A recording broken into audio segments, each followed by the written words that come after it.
On the day of my ex-girlfriend's wedding, I showed up uninvited. As the crowd gathered around for the cake cutting, I slowly approached, leaned close, and whispered something in her ear. She spun around abruptly, the cake knife in her hand, plunging without hesitation into the groom beside her. One stab, two, three. She stabbed him 18 times in total, as if venting a furious rage. Guests scattered in all directions, their screams echoing relentlessly. The bloody wedding drew widespread attention, with media outlets scrambling to report, everyone desperate to know what had happened. Yet Jiang Shiyu and I remained silent, bound by an unspoken understanding. Despite repeated investigations, the police could find no motive for the murder, nor any evidence of incitement. They could only classify her as mentally unstable. She was sent to a psychiatric hospital for 5 years of treatment. The day Jiang Shiyu was discharged happened to be his parents' 70th birthday. And once again, I appeared as an uninvited guest, whispering the exact same words into the ear of the now-recovered Jiang Shiyu. Jiang Shiyu hasn't had any contact with you for 3 years. Why are you still so fixated? Are you here to steal the bride? Dressed entirely in black, I appeared incongruously at my ex-girlfriend Jiang Shiyu's joyous occasion. Jiang Shiyu's gaze was cold, as if I were merely an insignificant stranger. Her eyes lingered on me for a moment before shifting away, resuming her sweet whispers with the groom. Nearby guests began to whisper amongst themselves, their gazes darting back and forth between Jiang Shiyu and me. Jiang Shiyu's parents, their faces livid, hurried over, their tone thick with hostility. The Jiang family didn't send you an invitation, did we? If you know what's good for you, leave now. Don't cause trouble. However, the groom, Du Huai, stepped forward magnanimously. We all know each other. I'm sure he is just here to offer his congratulations. Seeing their son-in-law wasn't bothered, Jiang Shiyu's parents couldn't say much more and had me seated in the very back row. This minor disruption quickly passed. The guests resumed their cheerful laughter and lively toasts. The time came for the cake cutting. The crowd surged around the newlyweds as they approached the cake table. Amidst the jostling crowd, I somehow found myself pushed right next to Jiang Shiyu. Her head rested on the groom's shoulder, her face adorned with an indulgent smile. Seizing the opportunity, I whispered something low in her ear. Her smile froze. Her gentle eyes turned savage, as if her very soul had been struck by something horrifying. She violently snatched the cake knife and plunged it fiercely into Du Huai's chest. Before screams could fully erupt, blood had already stained his suit crimson. Guests shrieked in terror, scattering in panic. The flowers, the tablecloths, even the sky itself seemed stained with blood. And I stood quietly to the side, watching her kill, neither intervening nor flinching away, until the roar of police sirens pierced through the chaos. Jiang Shiyu and I were placed in separate rooms for interrogation. What exactly did you say to Jiang Shiyu? Officer Zhang demanded aggressively, his voice thick with suppressed anger. Why did she suddenly go berserk and hack her own groom to death? I slowly lifted my eyelids, my expression calm, showing no trace of the panic one might expect from witnessing such bloodshed. I don't know. Officer Zhang slammed his hand on the table. How could you not know? Your words cost an innocent man his life. We've investigated. Jiang Shiyu and the deceased, Du Huai, always had a very good relationship. They never argued before this. If it weren't for you showing up, why would she suddenly change like this? I scoffed. Officer Zhang, do my words possess some kind of magic? Do you really believe Jiang Shiyu killed her own husband with her bare hands just because of something I said? Officer Zhang was speechless, clearly finding it hard to believe something so bizarre could happen in this world. Through their investigation, they should know that Jiang Shiyu and I haven't seen each other in 3 years, nor have we had any private contact whatsoever. Jiang Shiyu wasn't just academically gifted. She was exceptionally kind and compassionate. Since childhood, she'd loved taking in stray cats and dogs and had never shown any violent tendencies.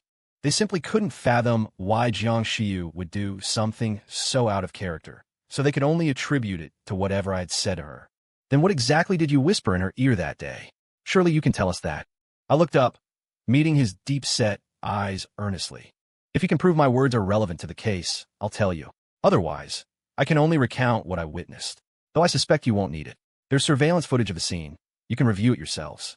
You. Officer Zhang's face flushed crimson. He gritted his teeth, looking as if he wanted to say more, but ultimately just shot me a fierce glare before turning and leaving the interrogation room. Meanwhile, in the other interrogation room, Jiang Shiyu's condition was even worse. She sat on the chair, her eyes vacant, like a hollow shell devoid of a soul. No matter how Officer Zhang pressed her, she remained utterly silent, as if she had completely lost the ability to speak. No sooner had I stepped out of the police station than Jiang Shiyu's and Du Huai's parents swarmed around me like a flock of angry vultures. Dian, what exactly did you say to Jiang Shiyu? Jiang Shiyu's mother's voice was sharp and grating. She abruptly raised her hand and slapped me hard across the face. I always thought you were morally corrupt, unworthy of dating my daughter. Now that you've broken up, why won't you leave her alone? Must you ruin her life too? Even though I wasn't the one who killed him, Du Huai's parents vented all their fury on me. Du Huai's mother's tears streamed down her pale cheeks like broken strings of pearls. She gripped my collar tightly, her voice choked with sobs. Our Du Huai has been kind since childhood. He had no quarrel with you. Why did you tell Jiang Shiyu to kill him? Du Huai's father stood beside her, hands clenched into fists, knuckles white. Jiang Shiyu broke up with you willingly. It had nothing to do with my son. Why did you turn your fury on her? No matter how hysterically they wept or cursed me with the most venomous words, I remained standing there, expressionless, like an unfeeling statue. After this incident, reporters besieged my doorstep daily, demanding an explanation. Some meddling tycoons even offered vast sums just to buy the words I supposedly used to make someone kill. Yet, whether they threatened or tempted me, I kept my silence about what happened that day. Half a year passed. The police still couldn't find any motive for Jiang Shiyu's killing, nor could they find concrete evidence that I had incited the murder. Ultimately, they could only tentatively classify her as mentally unstable. Clinging to this sliver of hope, the Jiang family poured out their entire fortune, sparing no expense to fight the case for Jiang Shiyu. They hired the best lawyers, pulled every string they could, and finally, after a protracted legal battle, secured Jiang Shiyu the opportunity for medical parole. To better care for Jiang Shiyu, they resolutely gave up the business they had run for many years, rented a modest one-room apartment near the hospital, and began a life of round-the-clock care. During the 5 years Jiang Shiyu was hospitalized, they refused my every attempt to visit. My only exchange with Jiang Shiyu remained that single sentence spoken at the wedding. Thanks to the Jiang family's tireless efforts, Jiang Shiyu finally recovered and was discharged after the full 5 years. And this very day happened to be the 70th birthday of both her father and mother. A double blessing. Even the long-declined Jiang family decided to hold a grand banquet to celebrate their daughter's new beginning. Still dressed in the black attire from 5 years ago, I appeared abruptly at the celebratory banquet, an uninvited guest. Everyone stared, dumbfounded. The once bustling banquet hall instantly plunged into an eerie silence. Mrs. Jiang could no longer maintain her composure. The smile froze on her lips. She hurried over, roughly grabbing my clothes, trying to throw me out. You wretched jinx, she hissed. Why must you haunt us relentlessly? Leave immediately, or don't blame me for getting rough. Although the Jiang family had fallen into decline, Mr. and Mrs. Jiang desperately hoped Jiang Shiyu could soon emerge from the shadows of her past and begin a completely new life.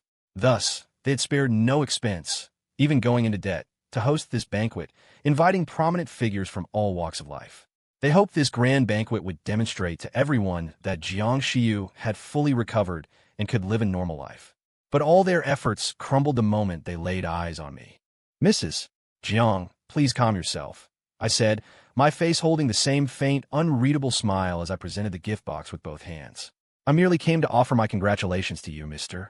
Jiang and Shiyu. Mrs.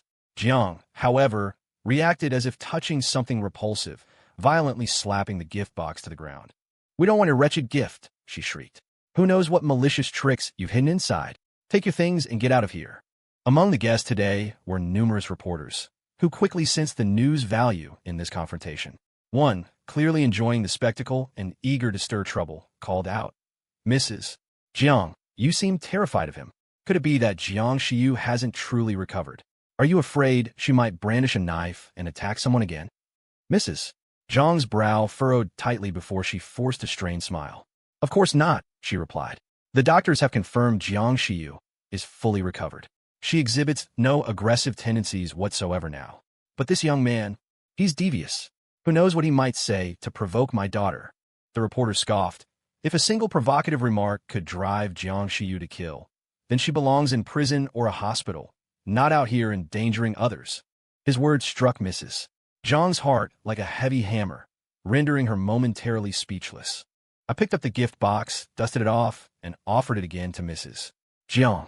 This time, she did not refuse. Taking the gift with trembling hands, she muttered a thank you in a low, somber tone. Mother Jiang still seated me in the very back row.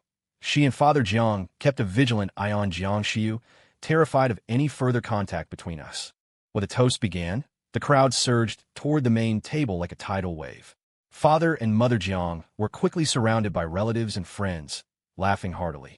They had drunk a little wine and let down their guard, completely failing to notice me as I raised my glass and slowly approached Jiang Xiu.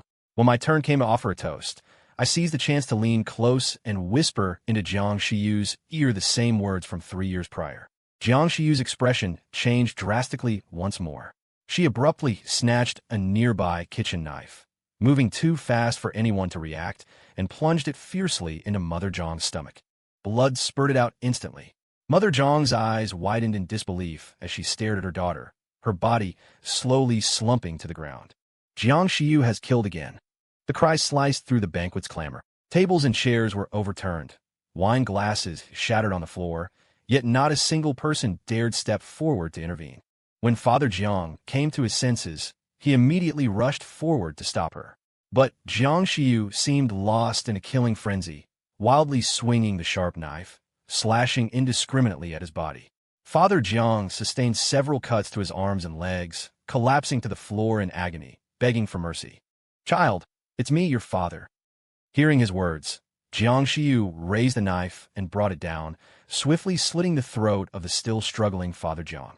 Blood sprayed forth, instantly staining the carpet crimson. After killing Father Jiang, Jiang Xiu expressionlessly returned to Mother Jiang's side. Just as she had stabbed Du Huai to death 3 years ago, she stabbed her mother's body 18 times. Fortunately, someone had called the police promptly.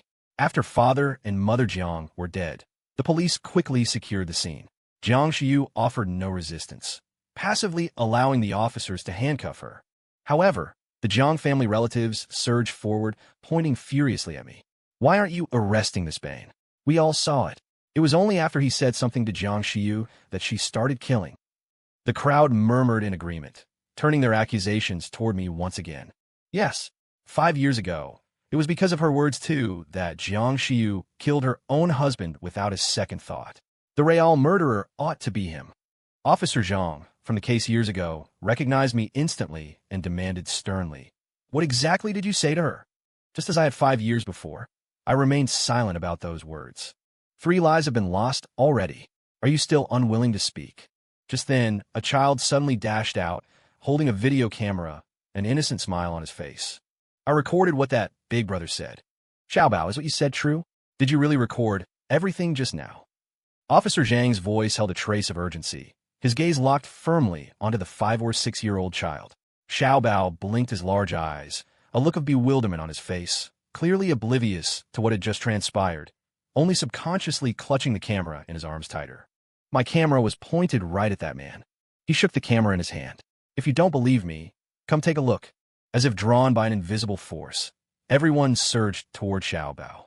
Officer Zhang frowned, strode forward quickly, and snatched the camera from Xiaobao's grasp. His eyes scanned the screen rapidly, then incredulously he replayed it 3 times. Then, he looked up, staring at me dumbfounded, his voice trembling slightly. "You only said that, and she killed someone because of those words?" I maintained my ambiguous half-smile, my tone nonchalant. "You saw it yourself, didn't you?" Officer Zhang's face instantly turned ashen. He lunged forward abruptly, grabbing my collar tightly, his voice thick with suppressed fury. "No, it can't be just a simple sentence like that. There must be a hidden meaning in your words." His fingers trembled slightly, knuckles white from the force of his grip. "Tell me, quickly, what's the deeper meaning of this phrase? What did you really want to say to her?" I reached out, trying to push him away, but his hand was like an iron clamp, holding me fast. I couldn't break free no matter how I tried.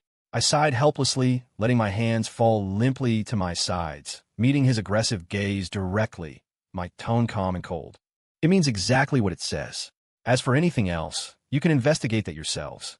The Zhang family relatives were completely baffled, asking hurriedly, "What on earth did she say to Jiang Xiu?"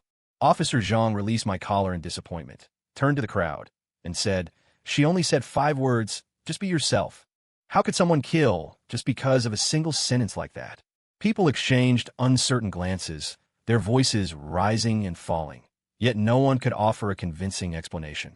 Could Jiang Shiyu have been born a demon? Impossible. Jiang Shiyu's maternal aunt immediately retorted. I saw her risk her own life to save a child about to be hit by a car. How could someone like that be inherently evil? One time, I had a sudden stomach attack at 2 in the morning, vomiting violently with no one around. It was Jiang Shiyu who took me to the hospital. She waited while I had surgery until 5 a.m. and even went to buy me some hot congee. The speaker was Jiang Shiyu's paternal uncle, his voice filled with gratitude and nostalgia. After his wife swindled him out of all his assets and took his children abroad, he had lived in lonely isolation, his home deserted. Only Jiang Shiyu remembered him, visiting and showing concern from time to time. Therefore, the first thing he did when he fell ill was to call Jiang Shiyu for help. It must be this kid's doing. Maybe he can cast spells through his words, turning Jiang Shiyu into a demon instantly. Yes, you must thoroughly investigate his background. He might really know some dark arts, controlling others to kill. The police didn't believe in sorcery like hexing, but they truly couldn't explain what had happened. 3 murders occurring in succession had not only stirred public outrage, but also brought immense pressure from their superiors. They took me back to the police station once more and launched a detailed investigation into me. The police interrogated me relentlessly, the lights in the interrogation room harsh. The air hung thick with tension and oppression. They hammered me with the same question repeatedly. What exactly do you know? Why did Jiang Shiyu kill again and again because of your words? But no matter how they threatened or cajoled, they couldn't extract any useful information from me. Left with no choice, they shifted to investigating my background, trying to unravel my past to find any connection between Jiang Shiyu and me. However, I grew up in an orphanage, without a single friend or relative. In recent years, I'd become even more withdrawn, keeping to myself wherever I went. Few people crossed my path. They tore my place apart, even prying up every floorboard, but still found nothing connecting me to Jiang Shiyu. My life was as simple as a blank sheet of paper, unblemished, offering no clues. Officer Zhang, do you really believe sorcery like Jiangtu exists in this world? Asked his subordinate, Xiao Wang, his tone laced with a hint of mockery, yet unable to hide his underlying doubt. Officer Zhang didn't answer immediately. Instead, he kept replaying the surveillance footage, showing me entering and exiting various places, his brow furrowed, as if trying to burn every frame into his memory. Even if Jiangtu is real, what would his motive be? Xiao Wang chimed in casually, flipping through a thick stack of documents. A crime of passion, obviously. Jiang Shiyu dumped him, and he couldn't let his ex-girlfriend be happy. He used Jiangtu to make her kill her fiancé, thinking he could get back together with her. But then Jiang Shiyu's parents continued to stand in their way, so he had to use Jiangtu again to make her kill her parents too. My God, what kind of venomous-hearted man is this? That's too ruthless. Just as Xiao Wang finished speaking, Officer Zhang picked up the file in his hand and tapped him lightly on the head. Bonehead, a person's character is formed from childhood. It doesn't just change overnight. Officer Zhang's voice was low and firm. We spoke to the orphanage director. Ian was always righteous and helpful as a child. The director firmly believes he wouldn't incite someone to murder. He put down the file and sighed, his gaze returning to the surveillance footage. Besides, according to statements from their classmates, Yin and Jiang Shiyu were never even a couple. They were just good friends who shared common interests. He paused, a hint of exasperation in his voice. Ian even helped Jiang Shiyu pursue some guy. It's just that the rumors got twisted as they spread. Xiao Wang scratched his head, looking completely bewildered. If it wasn't possessiveness, why would Ian want to harm her? Officer Zhang clapped him on the shoulder, his eyes showing determination. That's why we have to keep digging. We can't overlook a single detail. As the police investigation deepened, more and more suspicious points surfaced, making the case increasingly baffling. They discovered that Jiang Shiyu had extended a helping hand to me countless times, like an indispensable light in my life. When I couldn't afford tuition, it was Jiang Shiyu who grit her teeth and gave me all her living expenses, even scrimping on food and clothing, helping me through that difficult time. When I had a persistent high fever and was too weak to even get out of bed, Jiang Shiyu didn't hesitate to ask for leave from school and stay by my side constantly. She fed me medicine, cooked porridge, and even carefully wiped my forehead repeatedly with a damp towel. But all this came to an abrupt end after Jiang Shiyu's parents intervened. They misunderstood our relationship, believing I had ulterior motives towards her, and even accused me with harsh words. To avoid putting her in a difficult position, I chose to distance myself from her and stop contacting her. Later, I devoted myself to my work and didn't pester Jiang Shiyu. The police were out of options and had no choice but to release me. But at the same time, they worried I might harm others again, so they assigned personnel to follow me day and night, trying to find clues in my daily behavior. However, I seemed completely unaware of their surveillance, continuing to live my monotonous and quiet, solitary life. Going to work, coming home, buying groceries, cooking day after day without incident. Xiao Wang, who was in charge of tailing me, couldn't help but complain. We've been following him for a full 3 months with no progress at all. Do we really have to keep going? Officer Zhang didn't give up. Be patient. As long as he's connected to the case, he'll slip up sooner or later. Just as he finished speaking, they saw me walk into a flower shop and buy several bunches of white chrysanthemums. Holding the flowers, I hailed a taxi with a solemn expression. Xiao Wang scratched his head, puzzled. That's strange. He always walks or cycles to work. We've been following him for so long, and we've never seen him show any interest in flowers. Officer Zhang immediately cut him off, a hint of tension in his voice. There's always a reason for unusual behavior. Follow him quickly. They quickly started their car and carefully followed the taxi I was in. The car drove on, eventually stopping at a remote cemetery. Xiao Wang frowned and asked in a low voice, "Who is he here to pay respects to? Doesn't he have no relatives in this world?"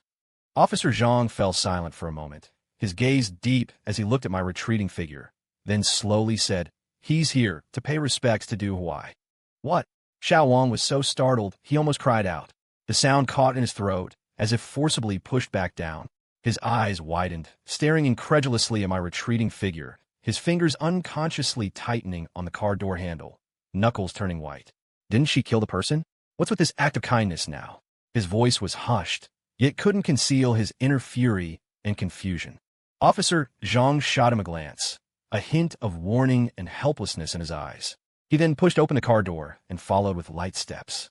Seeing this, Xiao Wang also quickly got out, treading as lightly as possible, afraid of alerting me up ahead. Just as Officer Zhang had expected, I stopped before Du Huai's grave. In the early morning cemetery, the mist had not yet fully dispersed, and the air was filled with the damp scent of earth. The name on the headstone was covered by a thin layer of dust, looking particularly desolate. I gently placed the bouquet of flowers I'd bought before his headstone, my movements as gentle as if handling something fragile.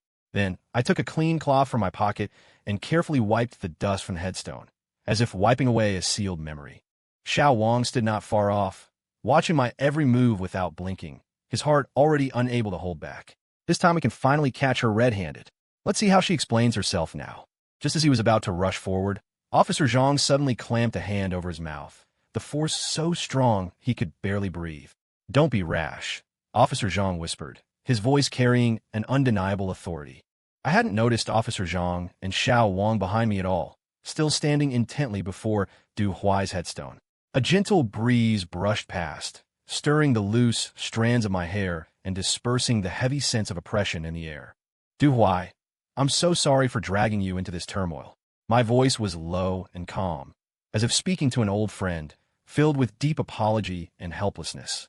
"You were innocent. I hope you don't resent Jiang Shiyu, and may your spirit rest in peace in heaven." Through the listening device he had secretly planted in my bag earlier, Xiao Wang heard everything I said, his brow furrowed tighter and tighter, complex emotions churning within him. She said Du Huai was innocent, and told him not to blame Jiang Shiyu. "No, I have to take this chance to find out exactly what's going on." His voice held an urgency, as if the truth was right before him, within reach. He abruptly started to stand up, but was yanked back down by Officer Zhang. "Your head's not just for show. Look, she still has 2 bouquets in her hands." Xiao Wang paused, then pushed up his glasses, peering closely at the bouquets in my hands. Indeed, I had bought 3 bouquets in total, but had only placed one before Du Huai's grave. He suddenly understood, exclaiming in amazement, "There are 2 more. Don't tell me she plans to pay respects to Jiang Shiyu's parents too." "Looks like it. Let's follow her for now." I said nothing more, simply wiping Du Huai's headstone meticulously 3 times. Then I bent down and pulled out the weeds in front of his grave one by one. My movements were gentle and focused, as if performing a sacred ritual. Only after finishing all this did I slowly rise and head towards the next destination. I stood on the windswept hillside, gazing at the two grayish-blue tombstones before me, engraved with the names of Jiang Shiyu's parents. Although I never liked them, Jiang Shiyu was locked up this time, likely never to be released. An image of Jiang Shiyu being handcuffed flashed through my mind. Her eyes held no resentment, only profound weariness. Jiang Shiyu, I know life hasn't been easy for you. Rest assured, I will take good care of your parents for you. Huh? This? Officer Wang turned his head towards Officer Zhang beside him, his eyes filled with bewilderment. Officer Zhang, you were right. It seems just like you said, he doesn't actually hate Jiang Shiyu. Officer Zhang's gaze remained fixed on me, as if trying to pierce through my exterior and scrutinize the hidden corners of my heart. I just trust my instincts. He Yin may be cold, but during the interrogation, I detected a flicker of regret and sorrow in his eyes. What's more, when he looked at Jiang Shiyu, there wasn't a trace of resentment in his eyes. Instead, it was more like deep sorrow. Officer Wang frowned more deeply.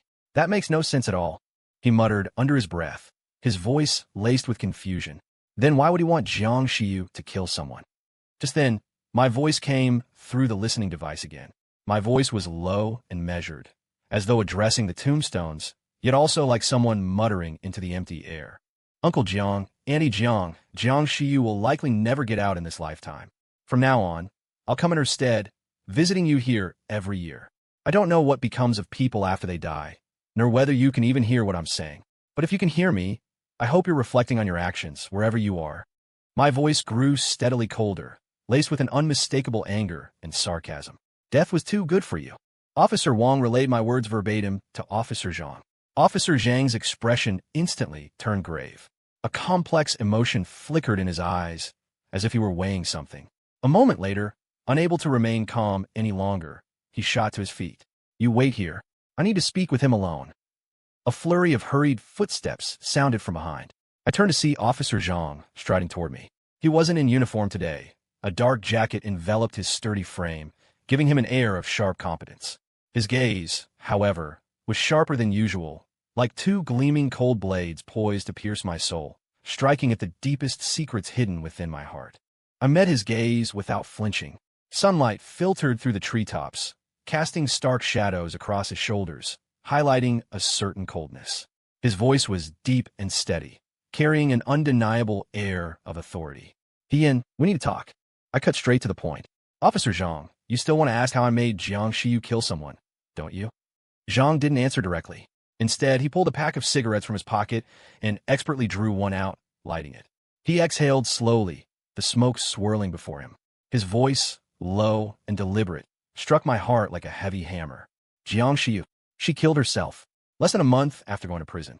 What? My voice shot up, and the bouquet in my hand fell to the ground. My heart plummeted, seized by an invisible hand, and breathing became difficult. My throat felt constricted as if blocked. Finally, only a bitter laugh escaped me, my voice raspy as I said, so, in the end, she couldn't survive it. Officer Zhang took a deep drag from his cigarette, the smoke swirling before him, obscuring his expression. His voice remained calm, yet it carried an undeniable weight. She tore her bedsheet into strips, tied them to the bed frame, and strangled herself. The coroner said, with that method, anyone with even a shred of a will to live wouldn't have succeeded. He stubbed out his cigarette. The butt rolled a few times on the ground before coming to a stop. Perhaps we had it wrong from the start. He took a step forward, his voice laced with an indescribable complexity. You didn't incite Jiang Shiyu to kill. You just understood her too well. You understood her pain, her struggles. That's why you could appear so calm, isn't it? My vision blurred as tears silently streamed down my face. This day, it had to come eventually. Officer Zhang, back when you were a student, when you passed notes, were you ever worried your parents might see them? I tossed out the question casually. Officer Zhang was clearly taken aback for a moment, his brow furrowing slightly, seemingly surprised by my sudden shift in topic. Still, he chose to answer my question seriously. There were definitely times like that. I smiled and pressed further. So how would you deal with those notes? Officer Zhang thought for a moment, his voice carrying a hint of reminiscence. Tear them up, then throw them in the trash. I couldn't help but nod. Yes, that's how most of us dealt with them, thinking that would eliminate any future trouble. But Jiang Shiyu was different. Every time, she would force herself to eat the notes, right down into her stomach. She felt that was safer. Thinking of this, I couldn't help but twitch the corner of my lips. One time, Jiang Xiu accidentally brought home a love letter someone had given her. Even though she shredded it promptly with a paper shredder, Father Jiang and Mother Jiang still painstakingly pieced together the shreds from the trash can. They spent the whole night piecing it together, not missing a single word. Officer Zhang's frown deepened, a flicker of disbelief in his eyes. The next day, the boy who wrote the love letter was persuaded to withdraw from school. No one would have imagined this had anything to do with the Jiang family, but Jiang Xiu and I knew. After that, she would cautiously eat every single letter. I even ate them with her. I deftly pulled a page of notes from my bag, crumpled it into a ball, and stuffed it into my mouth. The bitter taste of the paper spread across my tongue, an indescribable flavor. Just like this. The reason you couldn't find any clues is because we ate them all, right into our stomachs. A flicker of sympathy crossed Officer Zhang's face. But Jiang Xiu is all grown up now. Couldn't she break free from her parents' control? Does she really have to resort to such extreme methods? I smiled faintly and asked in return, Officer Lee, have you ever heard this story? A baby elephant, when very young, was tied to a small post. It struggled and resisted countless times, but it was simply too weak. It couldn't break free. Even as it slowly grew larger, it subconsciously believed it could never pull away from the post, and so it remained tethered for its entire life. I paused, my gaze growing distant. Jiang Xiu is just like that. If she could have, she would never have wanted to leave prison the first time she went in. For her, prison might have actually been a form of release. At least there, she wouldn't have to face the almost pathological need for control her parents, Jiang Fu and Jiang Mu, exerted. But ultimately, they refused her even that chance. They used every means possible to get her out of prison. A complex look flickered in Officer Zhang's eyes. Are you saying she would rather be in jail than come out and face her own parents? I nodded, my voice low and heavy. She preferred being confined in prison to returning to that so-called home. To her, that place was the real cage. Officer Zhang fell silent for a moment, seeming to process my words. After a while, he spoke again, a hint of bewilderment and anger in his tone. But Du Huai was innocent. Why did she kill Du Huai? I sighed, letting my gaze fall. Du Huai was indeed innocent, but he was also someone forced upon her by Jiang Fu and Jiang Mu. They arranged her marriage, arranged for Du Huai to enter her life, just as they arranged everything else for her. She couldn't refuse, because she had never refused or resisted her parents. All these years, she was like a marionette, manipulated by her parents, taking every step, making every decision according to their will. I think in that moment she truly snapped. I gave a self-deprecating smile, my voice tinged with helplessness and bitterness. People can be such paradoxes sometimes. Of course, I didn't want her to lose her mind, but if she didn't, she could never truly be normal. Can you imagine? She was already an adult. Yet Jiang Mu insisted on bathing her every day, simply because she worried Jiang Xiu couldn't wash herself clean enough. Officer Zhang's expression turned stern. Why didn't you say this sooner? You could have told us earlier. Maybe then we could have helped her. But I smiled a rather bitter smile, and slowly crouched down, digging my fingers deep into the soil as if trying to draw some strength from this land. The coolness of the earth seeped through my fingertips and spread to the bottom of my heart, carrying a damp scent, as if responding to the weight within me. This is Jiang Xiu's family matter. She didn't want anyone to know. Besides, can the police really interfere in someone else's family affairs? If it weren't for the successive murder cases, you probably wouldn't even want to hear from me about everything Jiang Xiu suffered. In this world, no one truly cared about how she felt. A complex expression flickered across his face, as if stung by my words. I knew the world was always like this. Only when things became impossible to ignore would people pay attention to the suffering hidden in the corners. Officer Zhang also crouched beside me. He gently patted my shoulder. The touch was light, yet it brought me a sliver of warmth. His voice was low and gentle, as if trying to soothe the turmoil in my heart. Child, I know you're grieving, but concealing things for her won't truly help her. Officer Zhang's words were like a knife, piercing the softest part of my heart. My tears finally broke free, streaming relentlessly down my cheeks. Jiang Xiu didn't want others to know about her family matters. It's like an ugly scar. She'd rather endure heart-wrenching pain every day than expose her wounds to others. I choked out the words, my voice trembling so much I could barely speak coherently. If the whole world knew about the Jiang family's affairs, it would have been even harder for Jiang Xiu to live. I lowered my head, gripping the soil tightly, as if that could somehow calm me. Her parents did sacrifice a lot for her, but they never considered what she truly wanted. Jiang Shiyu endured the double torment of mental control and emotional blackmail every day, having long forgotten who she really was. You might think she killed her parents because she hated them intensely, but that's not it. Who doesn't love their own parents? She was always trapped in conflict. I think back then, she just wanted to end it all quickly. After hearing everything I said, Officer Zhang's voice also grew thick with emotion. Is there anything I can do to help? He asked, his tone laced with a hint of helplessness and sympathy. I gave a relieved smile. If possible, let these secrets stay buried here. Since Jiang Shiyu chose death over revealing them, I believe she wouldn't want others to know either. Officer Zhang's fists clenched, as if wrestling with something internally. Finally, he nodded, his voice low and firm. All right, I promise you. There's one more thing I'd like to ask of you. I turned my head and gave him a bright smile, one tinged with relief and hope. Could Jiang Shiyu's ashes be entrusted to me? I want to take her to a place where she can be free. Perhaps out of sympathy for our plight, I soon received Jiang Shiyu's ashes. I took them to the countryside, a quiet and beautiful place, far from the hustle and bustle of the city. On a hilltop, I buried the ashes and planted a tree above them. Jiang Shiyu, if there's a next life, I hope you can become a great tree, growing freely without any constraints. I murmured, my voice carrying a hint of blessing and hope.